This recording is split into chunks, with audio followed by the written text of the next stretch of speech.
오늘 저는 예레미야의 슬픈 눈물이라는 제목으로 말씀을 드리고자 합니다. 오늘 성경을 예레미야 애가라는 제목이 있습니다. 이 애가라는 말은 슬프다, 비탄스럽다 이런 의미를 담고 있는 말입니다. 예레미야가 이 예레미야 애가를 쓴 것은 자기 나라 유대가 무참히 바벨론에게 정복당하고 짓밟히고 포로로 끌려가고 그 슬픈 현실을 보았기 때문에 예레미야는 그 슬픔을 어떻게 달랠 수가 없어서 그 슬픔 있는 모습 그대로를 다 기록한 성경이 오늘 본문을 배경으로 하고 있습니다. 한때 찬란했던 나라, 부강했던 나라가 바벨론에게 끌려가 도망자가 되고 짓밟히고 그렇게 아름다웠던 하나님의 성전이 바벨론에 의하여 불타는 모습을 보고, 그리고 딸들이 노예로 끌려가고 아들들이 포로로 끌려가는 그 슬픈 현상을 이 예레미야는 보았습니다. 그런데 왜 이렇게 되었을까? 한때 아름다움을 자랑하고 부유를 자랑했던 많은 나라로부터 부름을 샀던 유대가 어떻게 이렇게 무참히 짓밟히고 온 땅은 슬픔으로 바뀌었을까? 그 이유는 그 유대 나라 사람들이 하나님을 버리고 우상을 섬기며 우상 앞에 영혼을 팔고 하나님의 선지자들이 바알의 선지자들로 옷을 갈아입고 아세라 목신을 섬기는데 앞장서서 백성들을 타락시켰기 때문입니다. 그래서 그 슬픈 현실을 바라본 예레미야는 흐르는 눈물을 감출 수가 없어서 계속 울고 하니까 사람들이 그에게 붙여준 별명이 뭐냐면 눈물의 선지자라는 이름을 붙여주었습니다. 말세가 되면 사람들의 마음이 완악해지고 차가워지고 감정이 메말라 피리를 부르도 춤을 추지 아니하고 노래를 부르도 함께 노래하지 않는 그런 차가운 세상이 올 것을 예언한 바가 있습니다. 여러분, 지금 우리가 살아가고 있는 이 대한민국 땅, 정말 하나님 앞에 다시 무릎을 꿇어야 되고 이곳저곳 하나님의 사람들이 일어나 우리 민족의 미래를 놓고 우리 자녀들의 미래를 놓고 울어야 하는 시간들이 다가오고 있다는 것을 기억해야 됩니다. 왜 예레미야가 그렇게 울었을까? 그 이유는 남유다가 멸망하는 것을 보았기 때문입니다. 곰곰이 생각해 보았어요.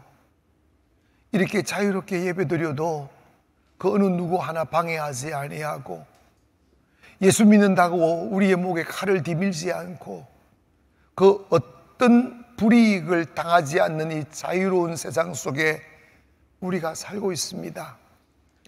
그러나 이 부유와 이 자유가 예전부터 있었던 것도 아니고 이것이 영원히 지속된다는 보장도 없습니다.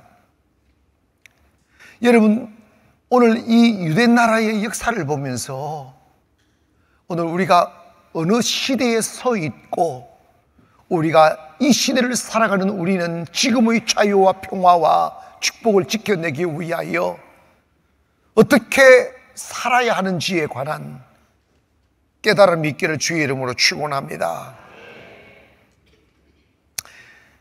예레미야는 이스라엘의 사람으로서 솔로몬 이후에 이스라엘 나라가 두동강 나서 북이스라엘과 남유다로 갈라진 뒤에 북이스라엘이 남유다보다 135년 먼저 사라지게 되었어요. 그런데 주전 586년경에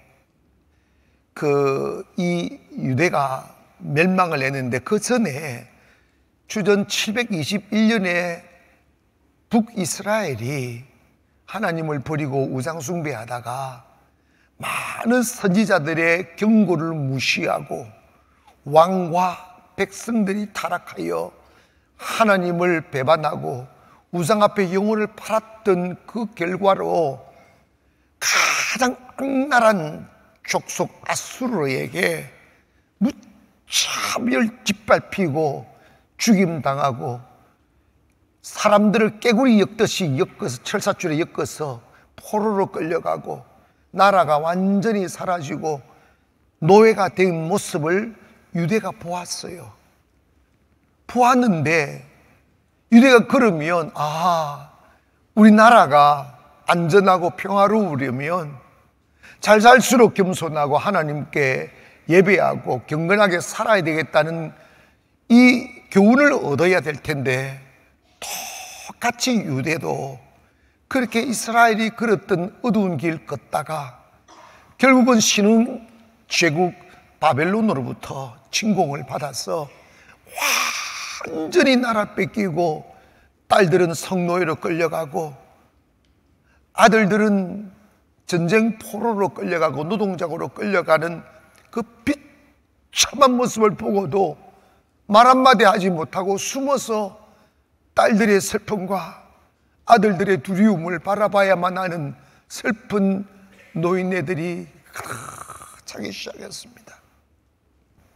그렇게 거룩하고 아름다웠던 하나님의 성전은 불태움을 당하고 그리마다 평화로웠던 곳이 통곡의 장소로 바뀌기 시작합니다. 포로로 끌려가는 자식들의 모습을 바라보는 부모들 소리 없이 그 몸을 숨겨서 울고 있는 그 위로받지 못할 슬픔들이 온 땅을 뒤덮었어요. 그래서 예레미야 1절에 이렇게 합니다. 슬프다 이 성이여, 전에는 사람들이 많더니 이제는 어찌 그리 적막하게 앉았는고. 전에는 열국 중에 큰 자가 이제는 과부같이 되었고, 전에는 열방 중에 공주였던 자가 이제 강제 노동을 하는 자가 되었도다. 한때 많은 열국 중에서 부름을 사고 큰 자라 칭호를 받았던 그들이 노역장으로 끌려가고, 공주라 불리우는 아름다운 신분과 높임받고 그리고 사랑받던 그들이 이제는 강제 노동으로 끌려가고 가부같이 초라하게 앉아 있더라는 거예요. 한때 춤추는 사람들로 가득 메웠던 거리에는 사람을 찾을래야 찾을 수 없는 쌀쌀한 거리로 변해버렸고, 많은 사람이 죽임당하고 끌려갔기에 그 고요한 어두운 침묵만 유대 땅을 뒤덮고 있었습니다. 마치 전쟁이 끝난 뒤에 폐허가 되어진 죽음의 땅이 되어버린 히로시마처럼 말이에요. 그렇게 온 유대가 잿더미로 바뀌어버린 거죠. 그래서 2절에 보니까 낮에는 숨어 있다가 밤이 되었어야 밤에는 슬피 우니 눈물이 뺨에 흐름이여, 사랑하던 자들 중에서 그에게 위로하는 자가 없고 친구들도 다 배반하여 원수들이 되었도다.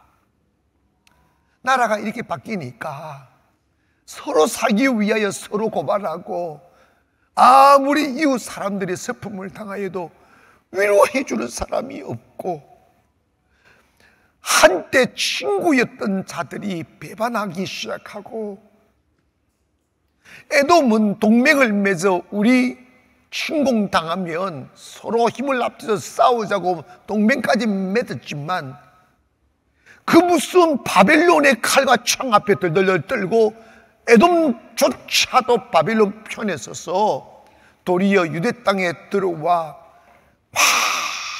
많은 물질을 약탈하기까지 했습니다. 그래서 4절에 보니까 시온의 도로들이 슬퍼함이요 슬기를 지키려 나가는 사람이 없음이로다. 모든 성문들이 적막하며 제사장들이 탄식하며 처녀들이 근심하며 시온도 공고를 받았도다. 온 길거리가 슬픔으로 물들여져 있는 거죠. 하나님 앞에 절기 예배를 드리기 위하여 줄을 섰던 그곳에 아무도 없는 거예요. 사람들로 들락날락했던 성문은 적막하고 제사장들은 탄식하기 시작했다는 거예요. 하나님의 성전조차도 공고하여 모든 영광은 사라지고 슬픈 눈물만 가득 차버린 세상이 되어버렸다는 것입니다. 그래서 그 슬픔을 짤마틱하게 6절에 이렇게 말하며 딸 시온의 모든 영광이 떠났도다. 딸 시온의 모든 영광이 떠났도다. 이 짤마틱한 한 문장 속에 그 화려하고 영광스러웠던 유대가 멸망당한 슬픔을 고스란히 표현해주고 있습니다. 근데 여러분, 지금에 와서 왜 제가 이 예레미야 애가를 소개할까요? 역사를 조금 공부해 보면 이스라엘의 역사와 우리나라 역사가 닮은 게 너무 많고, 이스라엘 사람들의 민족성과 우리 한국 사람들의 민족성이 닮은 것이 너무 많아요. 우리의 근대사를 보면 정말 비극의 역사들이 너무 많습니다. 조선왕조 500년이 일본의 침략으로 인하여 끝이 나고 37년의 비참한 식민지 생활을 우리는 했습니다. 나라 이름도 빼앗겼고 여러분의 이름도 빼앗겨 창시개명이라는 이름 아래 일본 이름을 지었어야만 했었습니다. 말을 타고 다니는 일본 순사들이 얼마나 두렵고 무섭고 그 허리에 찬 립본도가 햇살에 비쳐 비추일 때마다 사람들은 간담이 서늘했습니다. 얼마나 많은 사람들이 그 칼에 맞아 죽고 고통당했으면 철 모르는 어린 아이들이 울 때 호랑이 왔다 해도 끝이지 않았는데 일본 순사 왔다 이러면 으름 툭 꺼졌다는 소리를 우리 어머님한테 들었어요. 정말 슬픈 시간들이었습니다. 우리는 모두 국권을 잃어버렸어요. 군대도 사라졌어요. 일본과 대적하여 싸울 힘조차 없었어요. 교회들은 무참히 짓밟히고 목사님들은 강요에 의하여 천황 숭배에 동참을 해야만 했었으며, 경찰들이 일본 순사들이 교회 안에 진을 치고 목사님들이 모이는 총회 앞에 서서 천황 숭배가 우상이 아니다는 사실을 각열하게 만들었습니다. 몇몇 목사님은 목숨 걸고 아니라고 그건 우상 숭배라고 외치다가 투옥당하여 고문당하여 죽임당하지만, 이스라엘 사람들이 그랬던 그 위험한 시대, 그 공고한 시대에는 아무도 자신들을 변호하거나 위로해 주는 이 없으니까 목숨 부지하기 위하여 배교하고 우상숭배를 우상숭배 아니라 하고, 지금에 와서 그냥 개념 없이 일본 앞제비가 되었다고 말을 하지만, 그 당시에 성경에 유대 사람들 그러니까 그 꼴을 당하니까 친구들도 배반하더라. 여러분, 그 시절에 누가 애국을 할 수 있었으며 누가 정의를 외칠 수 있었습니까? 칼에 맞아 죽어도 그 어떤 반항 한번 해보지 못하는 나라 잃어버린 슬픔은 그 어떤 것도 대신할 수가 없는 것이요. 여러분, 우리 대한민국이 하나님 앞에 지금처럼 아름답게 서 있으려면 우리 하나님께 돌아가야 돼요. 아무도 대한민국 조선이 해방되리라고 생각한 적 없습니다. 해방 우리의 힘으로 됐습니까? 아니에요. 미국이 일본을 패망시키니까 백기를 들어버린 거예요. 욕심부리다가 남태평양 전쟁 일으켜가지고 하와이 진주만 공격했다가 미국이 들어와서 핵폭탄 터뜨려서 일본을 백기들게 만들어 우리가 해방된 거예요. 그런데 여러분, 그 해방, 나라가 해방이 되니까 전부 다 숨죽이고 있다가 전부 다 거리에는 안에 숨어 있다가 해방되었다고 하니까 어디 꾸깃꾸깃 숨겨놓은 탱크 끄집어내가지고 맞아요, 대한민국 맞아요 외친 거 왜 우리가 한 게 뭐 있어요? 그랬으면 다시 교회가 일어나 우상 숭배한 것을 회개하고 하나님께로 돌아가고 예배가 회복이 되어야 되는데, 해방되고 난 뒤에 교회 안에 큰 문제가 일어나기 시작합니다. 신사참배 반대했던 분류와 신사참배 동참했던 분류의 목사님들로 쫙 갈라져서 서로 비난하고 서로 싸우고 사랑은 사라지고 차가움만 차 있었습니다. 그러자 이제 평화롭게 좀 사나 싶었을 때 북한 김일성은 소련과 손을 잡고 중공과 손을 잡고 참이 평화조약을 했음에도 공산주의자들은 여러분 있잖아요, 사탄의 영은 거짓의 압입니다. 평화조약했으니까 차마 서로 상호 침략하지 말 약속을 하려고 상상 안 하고 주일날 새벽에 군인들 다 휴가 보내고 막 편안하다고 할 때 새벽에 탱크를 몰고 내려와서 무차별 공격을 하는데, 어제까지만 해도 형님이고 아저씨고 이웃이고 동족이고 이랬던 사람들이 칼을 디밀고 목을 빼고 교회들아 불을 지르고 서울이 함락되고 대전이 함락되고 대구가 함락되고 부산이 함락되고 이제는 우리는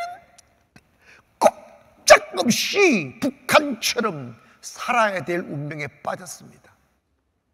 그리고 역사에 의하면 그 당시에 못 모르고 그냥 토지 나눠주고 재산 나눠주고 공평하게 한다고 하니까 우리나라의 75% 내지 80%가 공산주의 체제를 만들어 가자고 했다는 이 슬픈 역사들이 있습니다. 근데 여러분 봐봐요. 이승만 대통령이 이 참담한 현실을 바라보고 지하방가에 내려가서 통곡하며 기도합니다. 우리 아는 이 대한민국 좀 살려달라고 눈물로 기도했습니다. 당시 우리 대한민국은 이름조차 없는 나라였어요. 아무도 기회가지 않는 변방의 조그만한 나라도 아닌 나라였어요. 그런데 목사님들이 미국의 그 빌리 그레이엄 목사님 이런 분들하고 막 연결되는 분들이 막 애원해서 트루먼 대통령 잠자고 있는 새벽에 그 영부인을 깨워서 영부인이 그래도 저 대한민국에는 예수 믿는 사람들이 있다고, 예수 믿는 사람들이 많은 나라를 지켜줘야 된다고, 그래서 긴급 유엔을 소집해서 파병해가지고 다시 우리를 복귀시키고 그 전쟁에서 이겨서 지금 이 대한민국의 번영을 이뤄놓은 거예요. 알고 보면 해방도 미국의 도움으로 됐고 6.25도 미국의 도움으로 됐는데 한쪽에는 반미, 친미 지금도 어리석은 짓을 하고 있어요. 6.25 전쟁을 민족 해방 전쟁이라고 말을 하는 이런 무리들이 대한민국에 있지 않나. 하여간 좀 그래. 한 번씩 제가 생각해요. 우리가 만약에 그때 하나님이 유엔군을 파병시켜 주지 않았더라면 우리는 그냥 북한처럼 살게 됩니다. 달라질 게 아무것도 없어요. 지금의 북한의 어린아이들처럼, 북한 주민들처럼 눈치 보고 완전 인민의 노예가 되어서, 아니 핸드폰 봤다고 죽이는 나라잖아. 지금 대한민국 드라마 봤다고 중학생들을 중학생 공개 처형을 시키는 이 21세기에 그런 나라에서 여러분의 자녀들이 산다고 생각해 보세요. 잠이나 잘 수 있겠어요? 밥이나 드실 수 있겠냐고. 이거 다 하나님의 은혜입니다. 그런데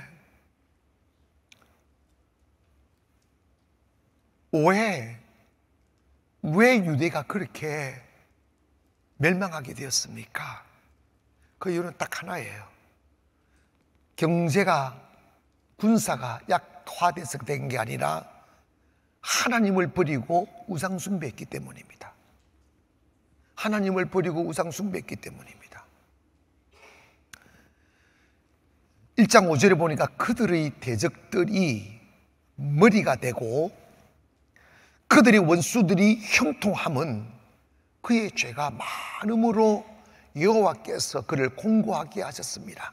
어린 자녀들이 대적에게 사로잡혔도다. 그들의 원수가 형통하고 이기고 그들이 공고하게 된 것은 죄가 많아서 그렇다는 거예요. 이 죄는 무엇입니까? 3장 6절부터 이렇게 기록하고 있습니다. 요시야 왕 때 여호와께서 또 내게 이르시되 너는 배역한 이스라엘이 행한 바를 보았느냐? 그가 모든 높은 산에 오르며 모든 푸른 나무 아래로 가서 거기서 행음하였도다. 그가 이 모든 일을 행한 후에 내가 말하기를 그가 내게로 돌아오리라 하였으나 아직도 내게 돌아오지 아니하였고 그의 반역한 자매 유다는 그것을 보았느니라. 이에 배역한 이스라엘이 간음을 행하였으므로 내가 그를 내어 쫓아 그에게 이혼서까지 주었으되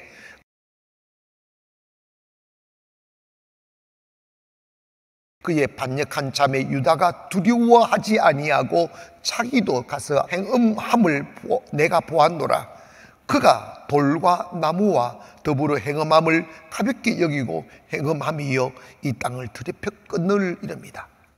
이게 뭐냐면 하나님의 백성들이 산과 나무, 바위 아래 가서 우상 앞에 절을 하고 영적인 행음을 했다는 거예요. 그런데 여러분, 하나님이 앞서 북이스라엘이 그렇게 함으로 이혼 정서를 써서 하나님을 그를 버린 것을 보고 그 버렸을 때 아수르가 어떻게 그 북이스라엘을 침공하고 짓밟았는지를 유대가 보았음에도 그들이 두려워하지 않았다는 거예요. 사람들이 완악해졌다는 거예요. 울어야 할 때 울지 아니하고 기도해야 될 때 기도하지 않았다는 거예요.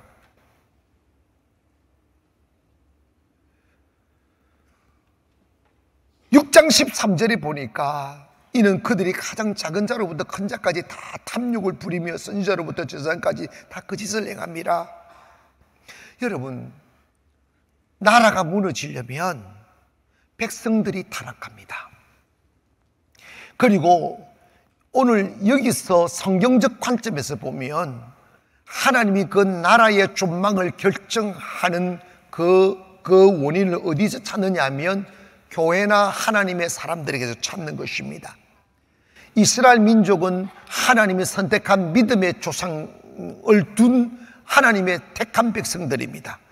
그들이 아수르나 바벨론에게 포로가 되어 나라 잃어버리고 고통당하게 된 것은 하나님을 떠나 행음했다. 이 말은 하나님을 섬기지 않고 우상 앞에 절하고 우상을 섬겼다 이 말입니다.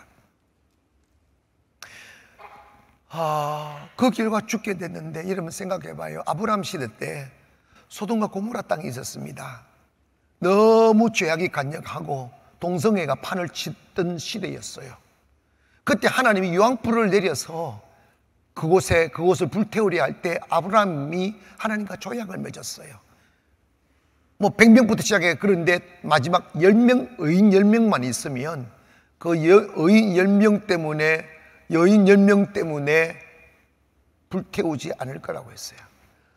의인 10사람이 없어서 소돔과 고모라 땅을 멸망했어요. 여러분 봐봐요. 교회가 타락하면 길이 없어요. 성도가 타락하면 길이 없어요. 북이스라엘도 남유다도 영적으로 타락하여 멸망받은 거예요. 근데 우리 한번 봐봐요. 우리 대한민국이 6.25가 끝이 나고 난 뒤에 길거리 그림들이 넘쳐났어요. 전쟁으로 인해 엄마 아빠가 죽고 나니까 아이들이 먹을 것 없고 갈 곳이 없으니 그림마다 눈꽃을 줄줄 올리면서 찢어진 고무신 신고 다니면서 시장 바닥에 돌아다니면서 떨어진 음식 주워 먹으며 연명했습니다. 제가 어릴 적만 해도 동네 형들이 너무 배가 고프니까 밤에 잠을 잘 수가 없는 거예요. 그래서 우물가에 가서 두루마기를 한 바가지 물을 끓여 올려서 그 두루마기 채로 한 바가지를 물을 꿀꺽 마십니다. 배가 잠이 안 오니까. 그럼 배가 출렁출렁 합니다. 그때 이제 배가 좀 부르는가 싶은데 잠자려고 하니까 계속 오줌이 말이 오니까 잠도 못 자고 그런 세월들을 보냈고, 기가 따갑도록 동네 형들에게 들었다고. 그 말이 뭔지 아세요? 나 쌀밥 한 그릇 원없이 먹기만 하면 나 죽어도 여한이 없다는 소리를 했습니다. 근데 요즘에는요, 흰쌀밥 먹지 말라고 해요.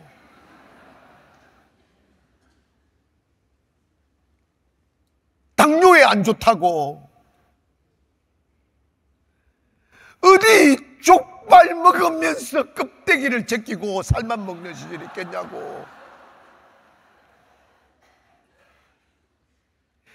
여러분 진짜 저희 집에는 하나님 은혜로 좀 잘 먹었는데, 한 번은 돼지를 한 마리 가마솥에다 삶았어요.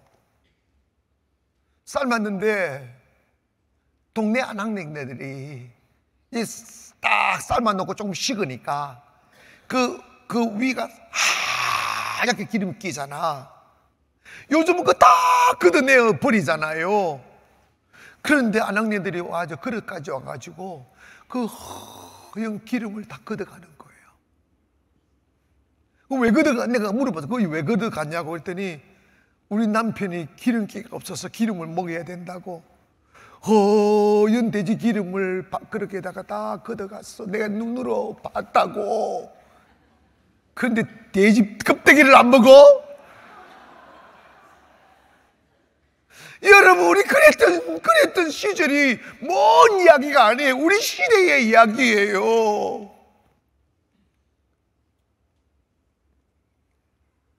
뭐 살 빼려고 ABC 주스를 마시고 있어요.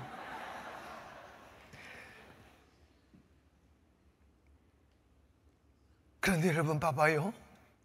유대가 그랬듯 북이스라엘이 그랬듯 잘 살게 되니까 교만해지는 거예요. 하나님을 두려워하지 않아요. 여러분, 모든 것에 마지노선이라는 게 있어요.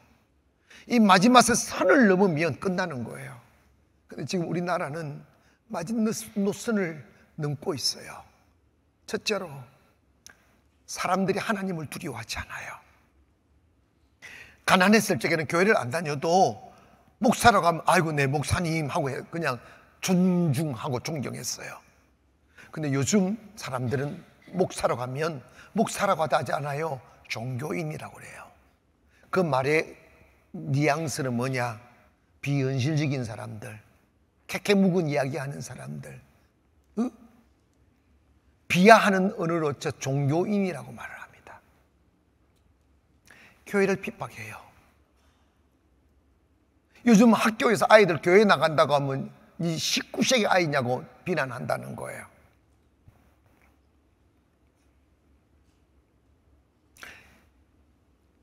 동성애는 마지노선이에요. 소돔과 고모라 땅에 동성애 만연했어요. 그런데 여러분 봐봐요. 그 동성애가 교회 안에도 들어온다는 거예요. 우리 교회는 얘기했죠. 그런데 더 비극적인 것은 신학생들이 동성애를 한다는 거예요. 신학교에 채플 예배 드릴 때 동성애 깃발을 세워놓고 예배를 드린다는 거예요. 그러면서 하는 말이 그들도 사랑해야 된다고. 여러분, 누가 그들을 미워하라고 합니까? 사랑하는 것이 동성애를 하는 것입니까? 신학교 교수인 목사님들이 동성애가 죄라고 이야기하니까 신학생이 데모를 했어요. 그것도 우리나라에서 가장 보수적인 신학교라고 말하는 곳에서 말입니다. 데모를 어떻게 하느냐? 비현실적인 교수를 해임하라고 결국은 재단 이사회에서 그 사람을 해임했다는 거예요. 그들이 목사가 될 거예요. 어떡하겠어요?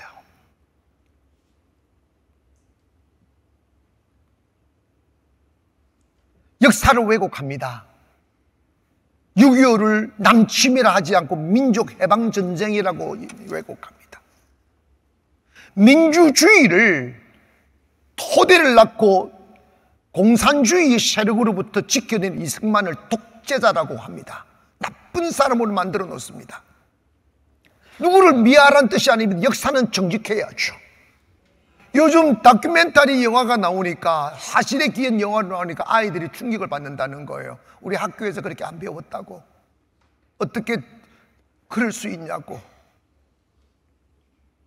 너무 한쪽으로 기울어져 있어요. 정의가 없어요.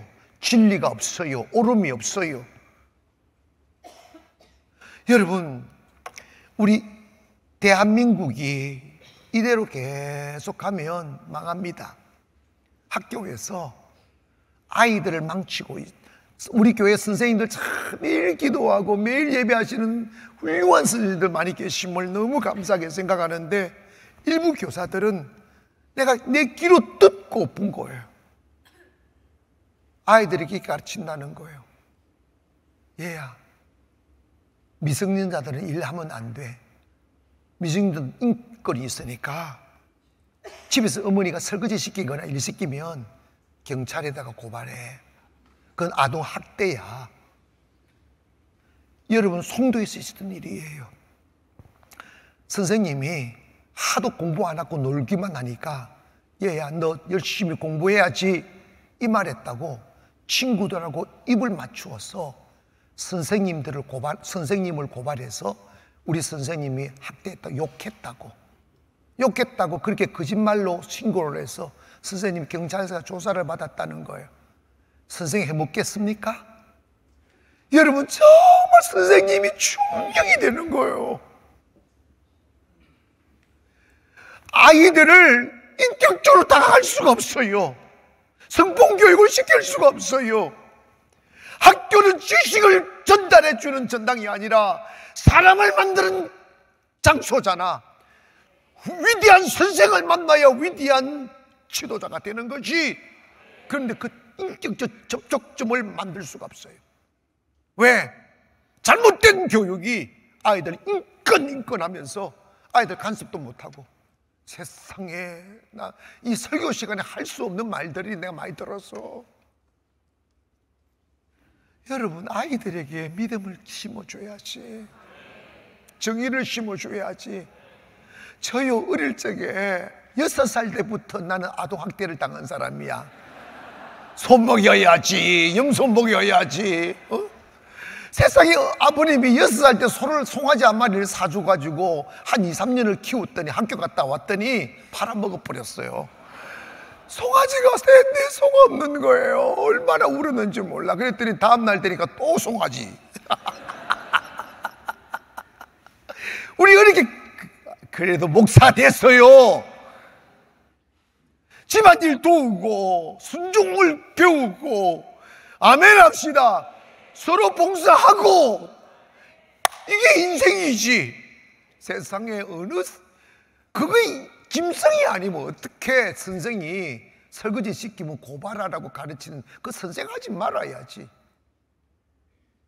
아이들의 영혼을 다 죽여버리는 거예요. 그런데 이게 지금 현실입니다. 현실. 더 말씀해 볼까요? 교회는 어떻습니까?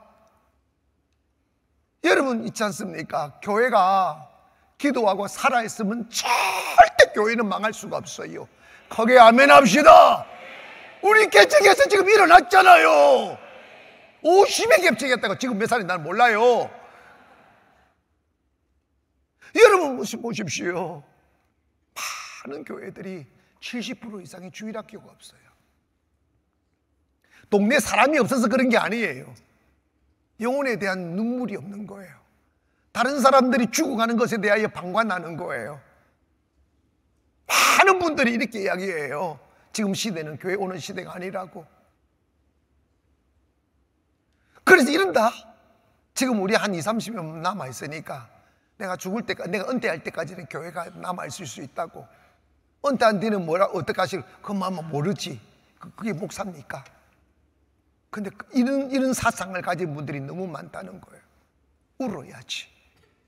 영혼을 살리기 위하여 울어야지.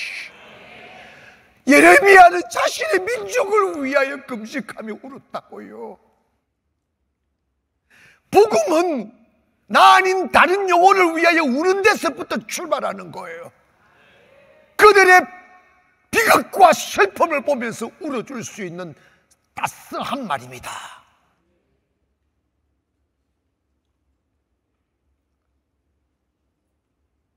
예레미야가 울고 울었더니 사람들이 이름을 붙여줬어요. 눈물의 선지자 예레미야라고. 예수님도 십자가 못 박히시기 전에 완악한 예루살렘을 향하여 우셨어요. 예루살렘아, 예루살렘아, 내가 암탉이 병아리를 품듯 내가 너희를 품으려고 몇 번이나 했느냐. 그런 너희들이 원치 않았어 하며 예루살렘을 향하여 눈물 지으며 울었어요. 바울도 자기 동족의 완악함을 바라보고 로마서 9장 1절에 이런 이야기합니다. 내가 그리스도 안에서 참말을 하고 거짓말을 아니하노라. 나에게 큰 근심이 있는 것과 마음에 그치지 않는 고통이 있는 것을 내 양심이 성령 안에서 나와 더불어 정언하노니 나의 형제 곧 골육의 친척을 위하여 내 자신이 저주를 받아 그리스도에게서 끊어질지라도 원하는 바로다.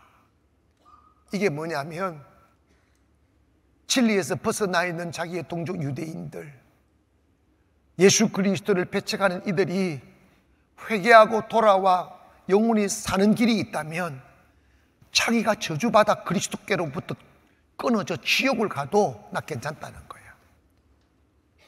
그만큼 영혼을 살리려고 몸부림을 쳤다는 거예요. 그렇다면 교회가 부흥이 안 되면 울어야지. 거기에 아멘 합시다. 영혼이 살아나지 아니하면 울어야지.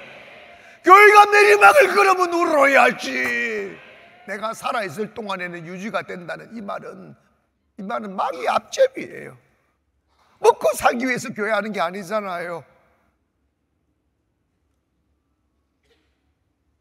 나라가 망가지고 백성이 타락하고 완악하여 하나님을 대적하여도 교회가 중심을 잡지 못합니다. 울지 않아요. 하나님은 이 시대에 나라와 민족, 다른 열방의 영혼을 위하여 우는 자를 찾고 계십니다. 한 번만이라도 인생을 진지하게 한번 살아봐야죠. 저는 목회하면서 많은 여인네들이 우시는 것을 보았어요. 아름다운 눈물로 남편과 가족의 영혼을 위하여 우시는 분들도 많이 계셨지만 그보다도 사업 잘 안 된다고, 남편 사기당했다고, 월급 안 가져왔다고 우는 여인들을 더 많이 봤어요. 그 여인들은 나까지는 교회 문 안 닫는다. 그거가 똑같은 거예요. 울어야죠. 남편의 영혼을 위하여 울어야 되고, 무너지는 자식들을 위하여 울어야죠. 교회가 영혼을 살리는 곳인데, 그 세상을 듣고 있는 어둠의 영들을 걷어내야지. 무기력증에 빠져가지고 이제는 교회가 안 되는 시대라고 말을 합니다. 이제는 예배가 죽었다고 스스로 말을 합니다. 좀 부끄러운 이야기지만 제가 2, 3년 전에 목사님들 모인 세미나에 가서 강의를 하다가 이 삶에 대한 내용을 말씀드리다가 제가 물어봤어요. 목사님들 고생 많으시죠? 근데 정말 한번 묻고 싶다고, 목사님들이 섬기시는 교회가 죽었습니까? 살았습니까? 물어봤어요. 죽었다고 생각되시는 분들 손 한번 들어보시자고. 95%가 손을 들었어요. 그래서 내가 다 되물었어요. 실례지만 목사님, 그 죽은 교회 왜 계십니까? 왜 살 일이 하지 않습니까? 했더니 저항이 너무 무섭다는 거예요. 저항이 너무 강하다는 거예요. 힘이 없다는 거예요. 그냥 조용히 살려면 그 어둠과 동성하여 가야 된다는 거예요. 그래야 안 쫓겨난다는 거예요. 이 슬픈 현실입니다. 사랑하는 여러분, 예수님은 죽음으로써 영혼을 살렸습니다. 울고 또 울었습니다. 그렇다면 여러분, 이 대한민국을 듣고 있는 어둠의 절망의 영들을 어떻게 걷어내겠어요? 여러분의 자식들에게까지 파고든 타락한 문화를 어떻게 빼낼 수 있겠어요? 선생님도 목사님도 신학교에서도 동성애가 괜찮다고 하는 마지노선을 넘어버린 이 타락의 극치를 어떻게 멈출 수 있게 만들겠어요? 쾌락을 즐기는 것을 삶의 목적 삼고 양심도 체면도 다 버린 채 너 몸뚱아리 너 끝이니까 네 맘대로 살아야 된다고 가르치는 어둠의 세력을 어떻게 멈출 수 있겠습니까? 경찰서에서 하겠습니까? 법원에서 하겠습니까? 교회밖에 없는데 문제는 교회가 힘을 잃었어요. 자신의 영혼이 죽어가는 것을 보고도 울지 못하는데 타인의 영혼의 죽음을 보고 울 수 있겠느냐고요. 여러분, 저는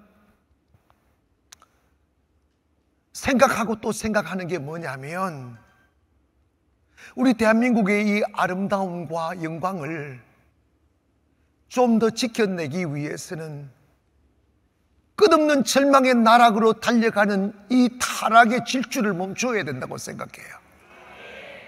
교회들이 깨어나야 되고 성도들이 기도해야 되고 목사님들이 사람 안 보인다고 예배를 없애면 이게 말이 됩니까?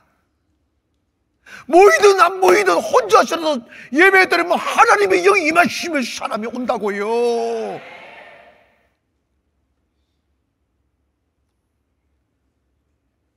이번에 우리 교회가 어렵거나 뭐 특별히 문제가 있어서가 아니라 나라와 민족을 위해서, 그리고 일본의 영혼을 위해서, 그리고 하나님께서 우리 교회에게 주어진 세계 비전을 이루기 위해서 우리 전 성도 금식을 한번 하기를 원해요. 의인 10사람은 있어도 살려주는데 우리라도 깨어있으면 하나님 우리나라 축복하시지. 간단하게 끝납니다. 일하시면서 3일은 거뜬히 해낼 수 있어요. 은혜가 올 것입니다. 아멘 합시다. 그래서 여러분, 다음 주부터는 우리 나 아닌 민족, 나 아닌 다른 영혼을 위해서 한번 울어보자고요. 한번 거룩한 열정 한번 가져보자고요. 먹여도 병들어 죽는 육체 얼마나 아끼고 얼마나 먹였냐고. 그런데 병들잖아. 근데 놀라운 금식하면 병이 낫어. 아멘 합시다. 죽은 세포를 다 잡아 먹어버려요. 생명의 세포가 살아난다고 해보시라고. 이건 의학적으로 증명된 이야기라고. 몸도 건강해, 영도 건강해지고 은혜도 있고. 여러분, 정말 진심으로 주님께 돌아가 금식하며 외치면 하나님 기회 주셔요. 저는요, 송도 와서 개척해 보니까 너무 적막하더라고요. 상가를 벗어내는 게 정말 불가능하더라고요. 아닌가 다를까 제가 왔을 때 35개의 상가지인데 단 한 교회도 벗어난 교회가 없어요. 그냥 울었어요. 그냥 매일 예배했다고요. 하나님이 기회 주시더라고. 크게 한번 고백합시다. 기도하면 된다. 다시 한번 시작. 그래 최소한 우리 예배를 지켰고, 나라가 위기일 때마다 전교인 금식을 몇 번 했다는 거 했잖아. 이번에는 여러분 죽 드릴 때 죽 많이 드세요. 왜냐면 주변에 식당이 별로 없어요. 세상에 배고프실까봐 수요일날 3일째 저녁 6시까지만 예배 드려야 되는 거 6시까지만 하고 6시부터 교회에서 전체 죽을 끓여서 다 두 그릇 세 그릇 실컷 드시라고 했는데 6시까지 7시까지 밥 죽 세 그릇 네 그릇 먹었어. 근데 8시 예배니까 1시간 동안 어디 갔는지 금식했으면 좀 기도하면 얼마나 좋겠어.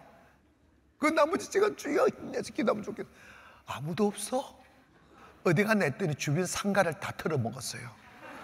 완전히 동이다. 근데 죽배하고 밥배하고 다른가 봐요. 이거는 설교가 아닙니다. 그냥 하는 소리예요. 근데 여러분 이번에는 죽을 많이 드시고 그냥 금식 끝나고 난 뒤에 여러분 이 생각을 참 많이 들더라고요. 하나님은 나를 원하더라는 겁니다. 좀 시간 내셔서 휴가 낼 수 있으면 휴가 내셔서 교회에서 하나님을 생각하며 하나님을 묵상하며 여러분 몸을 들여보고 시간을 들여보고 마음을 한번 들여보세요. 그걸 주님이 기뻐하는 것입니다. 아멘 합시다. 나는 너하고 같이 있고 싶어. 나는 네가 내 곁에 머물고 있기를 원해. 이게 하나님의 본심이에요. 그러므로 여러분 정말 분주한 삶을 직장 가시면서도 금식해도 충분히 됩니다. 충분히 되니까 이번에 여러분 우리 인생에 한번 큰 좌표를 찍읍시다. 전 타이틀이 전성도 금식성회야.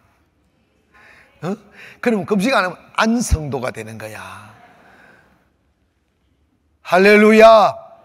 우리 다 일어나는 나라, 이 무너지는 나라, 타락해가는 나라를 위해서 한번 울어보고 금식하고 내 자녀들을 위해서 금식하고 민족과 열방을 위해서 금식하고, 그리고 여러분 하나님께서 인도하셨지만 도쿄 가난이라는 걸 시작해놨는데 하나님 은혜로 잘 되고 있습니다만은 불같이 일어나려면 우리 투자해야 돼요. 기도합시다. 그래 거룩한 행진에 동참하여 하나님의 은혜와 축복의 중심에 서는 저와 여러분 되기를 원합니다.